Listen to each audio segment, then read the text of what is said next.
seems to me that in this society, the deep wired into the way we think is that we equate how much you consume with levels of happiness. And my conviction, which I find validated by my experience here, is that actually what gives true quality of life is quality of relationships with other people and living at a scale where you can feel that you belong to and are able to contribute to your own community. It feels that, especially in the context of the peak oil phenomenon, that the reality is that we will inevitably move, we will be forced to move, whether we choose it or not, towards a society comprised of far more locally based, self-reliant communities. Four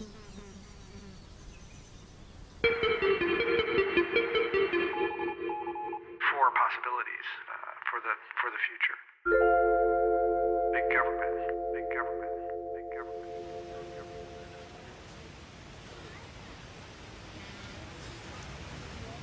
People are myopic or selfish little creatures, and by recognizing human nature and how we behave in the aggregate as societies, just coming to grips with that and saying, okay, let's design a system that works for that kind of animal.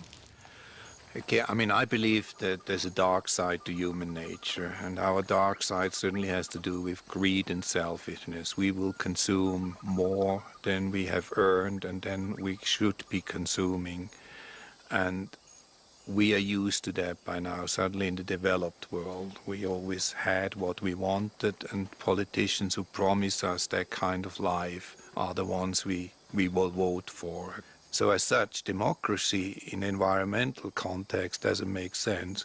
We will not vote the right way. We will not choose the kind of leadership which will force hard choices on us. And I think we would need benevolent dictators who force us to tighten the belts, who say to us, 1 car per family, take it or leave it, like the Chinese say, 1 child per family type of thing, or make us accept hard choices. And if we don't stick to the rules, we get punished, we get thrown in jail or what have you. I mean, that kind of real serious enforcement of certain environmental code which would restrict our freedoms, which would restrict our consumerism. One could get pessimistic about the ability of a democracy to solve problems, because politicians in democracies often tend to be focused on the next election. They have a 4-year perspective or a 90-day perspective. Does this mean that we need dictatorships instead? Well, that reminds me of the saying of Winston Churchill. Someone asked him, isn't democracy a terrible short-sighted form of government? And he said, yes, democracy is a terrible form of government, worse except for all other forms of government that have ever been tried. We don't want to get into a society where people's values are controlled, so it does depend on getting the message over of the necessity of doing something and then leaving it to them to do it. What we need to see is a democratic global order, because until we have global democracy, there's no incentive for anyone who's outside the existing system to engage in dealing with our problems, and indeed there's no incentive for anyone who's inside the existing system to deal with it, because the rich countries can just exploit the poor countries. So what I'm calling for is a completely changed political system, the World Bank and the IMF being abolished and replaced by the much fairer scheme, the UN being massively democratized, scrapping the UN Security Council, democratizing the General Assembly, but then for direct democracy as well in the form of a world parliament, consisting of representatives elected by their people on the basis of 1 person, 1 vote. And it doesn't matter if that person lives in London or lives in Brazzaville.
What do we have to do?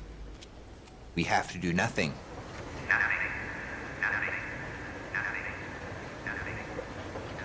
There's no have to. There's just choices and then there are consequences. Consequences. Consequences. Consequences. Consequences.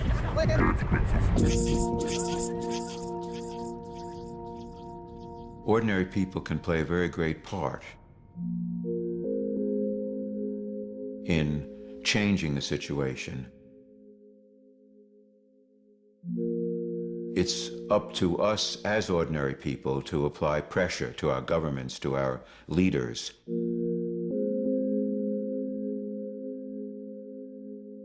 What they can do as individuals is to politically support rules which count the costs of growth, and to elect politicians who are willing to say and to see that we can't keep on in the same way.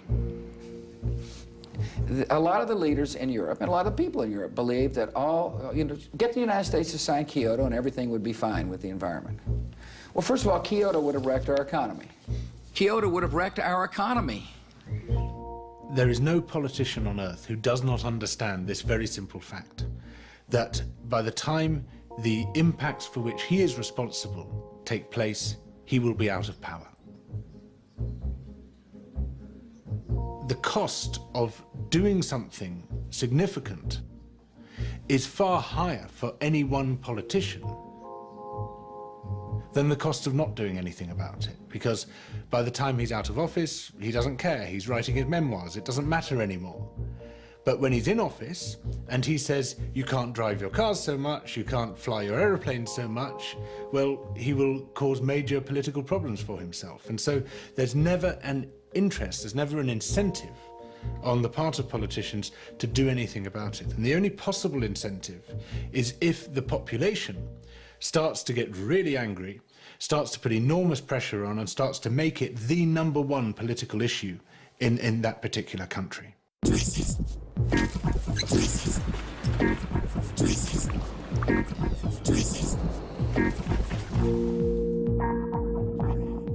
I believe we have a window of about 50 years, and there's some good reasons for saying that.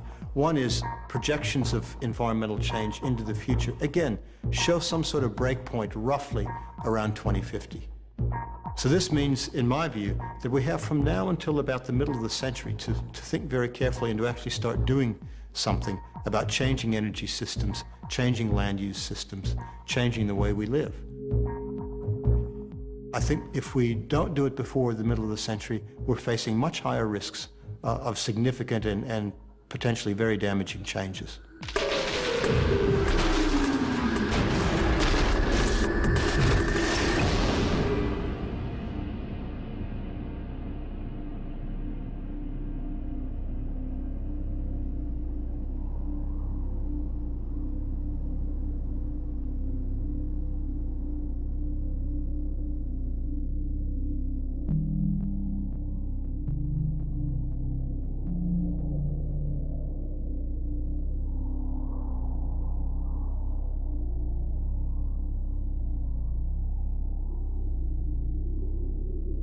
There's a profound human fear, even terror, of destroying the human habitat with our own technology, by our own hand, and to no purpose.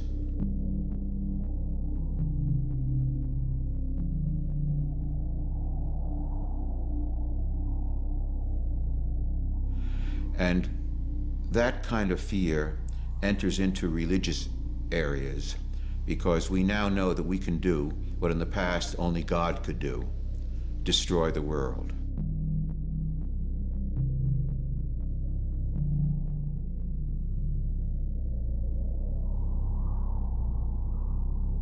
And I think that causes a mixture of fear and guilt in human beings, even though it can be confused and not entirely clear or conscious.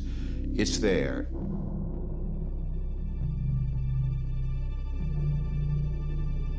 Nothing that we do in the world is entirely free of it.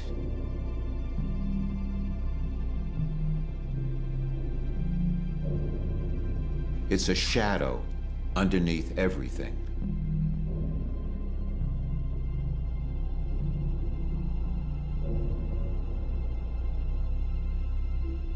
When we wake up in the morning, we are a little bit without the ordinary defenses that we need to function in the world. And then we sit down at the breakfast table, and there we are confronted with all the catastrophes of the world.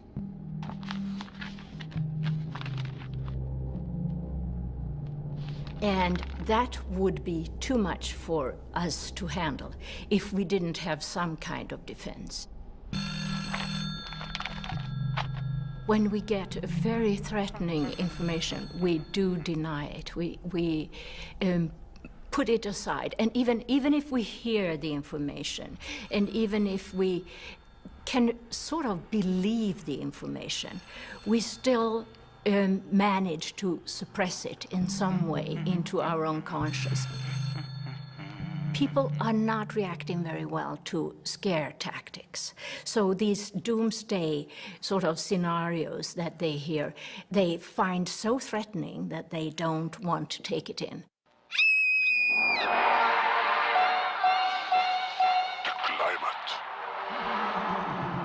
If this information arouses too much anxiety inside, that's when these defense mechanisms come into play. And we mustn't forget that they are survival mechanisms. Originally, they are really there to help people not to be flooded by anxiety. Picture how you increase the pressure on yourself by stewing in worry and fear. Let the world take care of its own worries. You'll help yourself most by concentrating on your own affairs.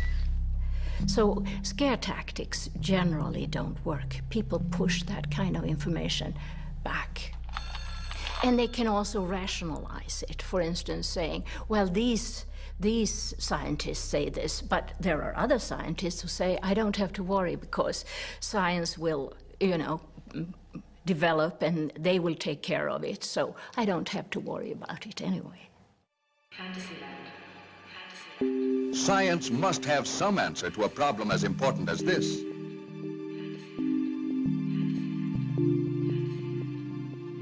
Relax. As soon as the public sees, on the one hand, this scientist says, on the other hand, another scientist says, the public sort of shrugs and they say, come back and tell us what you know when you know what you're talking about. People will often gravitate toward what sounds like better news. Remember these simple rules to keep relaxed.